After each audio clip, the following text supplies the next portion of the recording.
दो तरह की परीक्षाएं आप एक विश्वासी के रूप में देखते हैं।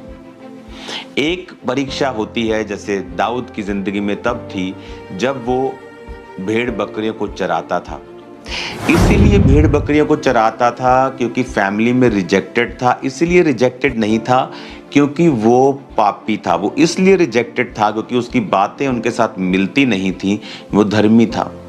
यूसुफ के जीवन में परीक्षा आई जब वो गड्ढे में गिराया गया, इसलिए नहीं कि वो पापी था, इसलिए कि वो दूसरों से ज्यादा धर्मी था। जब वो बात करता था तो दूसरे चिढ़ते थे। जब वो बात करता था दूसरे चिढ़ते थे। क्यों चिढ़ते थे? क्योंकि जो धर्मी की बातें होती हैं वो दूसरा व्यक्ति जो पापी है, जो शारीरिक है, उसके लिए वो मूर्खता की बातें, उसके लिए वो बेवकूफ़ी की बातें हैं, उसके लिए वो बुद्धिमानी की बात नहीं है। वो सांसारिक रूप में चलते थे और इसीलिए वो उससे नफरत करते थे और उसको गड्ढे में गिराया। एक तो ये परीक्षा है। ये परीक्षा आपके पाप के कारण नहीं, आपकी पवित्रता और प्रभु में अच्छी तरह से चलने के कारण है। इस परीक्षा के कारण आपके जीवन में दुख नहीं होगा।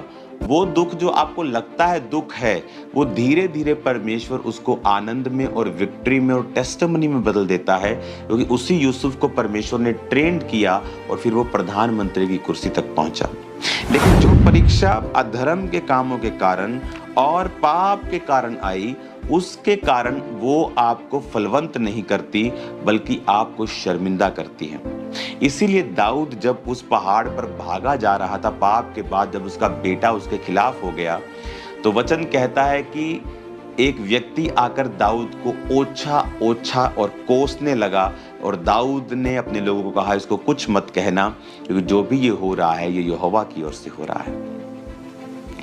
यानी एक ऐसी परीक्षा जो हमने अपने पाप के कारण अपनी जिंदगी में ली है, वो हमें बढ़ाने के लिए नहीं है बल्कि वो हमें शर्मिंदा करती है, कमजोर करती है, हमारे बल को कम करती है।